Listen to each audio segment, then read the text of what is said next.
Hello bachon, let us see the question. The question is assertion reason type where two statements are given, one is assertion and another is the reason, and we have to choose from five options given in the question according to the validity of the statements. So let us see the statements. First statement is assertion and it says inductive and electromagnetic effects require polar nature in the molecule, and the reason statement is polar nature in inductive effect is a must but not necessarily in electromagnetic effect.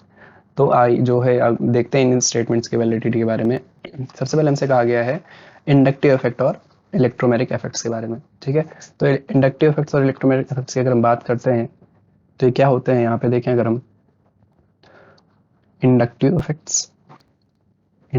की अगर हम बात करें सबसे पहले, ठीक है, तो इसको हम आई से लिखते हैं। ये प्लस आई भी होता है और माइनस आई भी होता है। ठीक है ना, यहाँ पे क्या होता है यूजुअली कि अगर हमारे पास एक कंपाउंड कोई मॉलिक्यूल है, ए बी टाइप का मॉलिक्यूल है, जहाँ पे अगर हम बोलें क्या कि electronegativity of A is greater than electronegativity of B. ठीक है, अगर ऐसा कुछ है तो यहाँ पे क्या होता है, ए यहाँ पे और बी है, तो हम कहें अगर ए की इलेक्ट्रोनेगेटिविटी ज़्यादा होगी तो इस पर पार्शियल नेगेटिव चार्ज आ जाएगा, और जब इसे पार्शियल नेगेटिव आएगा तो इसे पार्शियल पॉजिटिव आ जाएगा। ठीक है, और जिस वजह से क्या होगा यहाँ पे इलेक्ट्रोनेगेटिविटी जिस एटम की भी ज़्यादा होगी वो क्या करेगा, जो शेयर्ड इलेक्ट्रॉन पेयर होंगे, जो इलेक्ट्रॉन डेंसिटी होगी वो उसको वो पार्शियली अपनी तरफ शिफ्ट करने लगता है, जिसकी वजह से ही ये जो है पार्शियल नेगेटिव यहाँ पे जनरेट हो जाता है, यहाँ पे पार्शियल पॉजिटिव आ जाता है। तो ये क्या होता है, हमारा इंडक्टिव इफेक्ट होता है।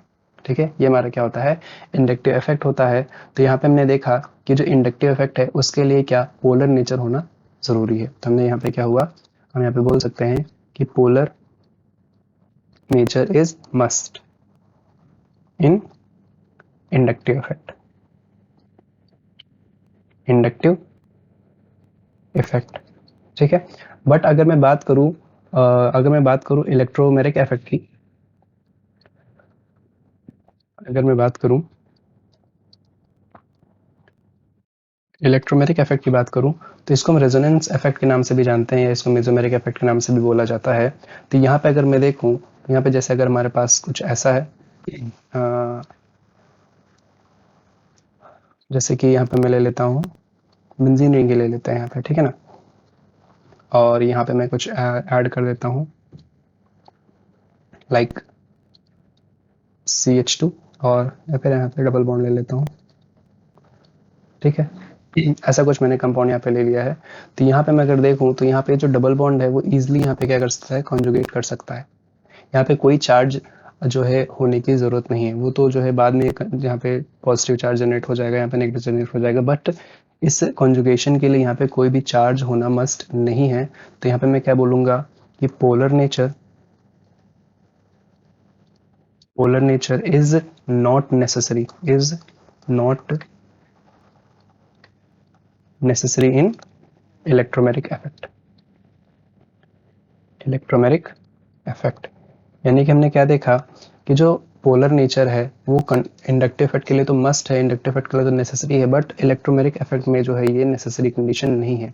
इसके बिना भी यहाँ पे हमको इलेक्ट्रोमैग्नेटिक इफेक्ट देखने को मिल सकता है। तो अगर असर्शन में देखें हम, तो असर्शन में क्या लिखा है कि इंडक्टिव इफेक्ट और इलेक्ट्रोमैग्नेटिक इफेक्ट दोनों के लिए ही पोलर नेचर रिक्वायर्ड है, तो ये स्टेटमेंट तो हमारा इनकरेक्ट हो जाएगा। वहीं अगर रीजन में देखें तो polar nature in inductive effect is a must, देखिए जो कि सही पार्ट लिखा है, और but not necessarily in electromagnetic effect, ये भी पार्ट सही है। यानी कि जो पोलर नेचर है वो इंडक्टिव इफेक्ट में तो नेसेसरी होता है, बट इलेक्ट्रोमैग्नेटिक इफेक्ट में नेसेसरी हो ऐसा जरूरी नहीं है। तो रीजन हमारा क्या हो जाएगा, करेक्ट हो जाएगा। यानी कि असर्शन हमारा इनकरेक्ट है और रीजन हमारा क्या है, करेक्ट है। ऑप्शन में देखें तो ऑप्शन में क्या है कि रीजन इनकरेक्ट हो और असर्शन इनकरेक्ट हो और रीजन करेक्ट हो, तो ये ऑप्शन डी में दिया है। तो ऑप्शन डी हमारा क्या हो जाएगा, करेक्ट आंसर हो जाएगा। I hope understood. Best of luck.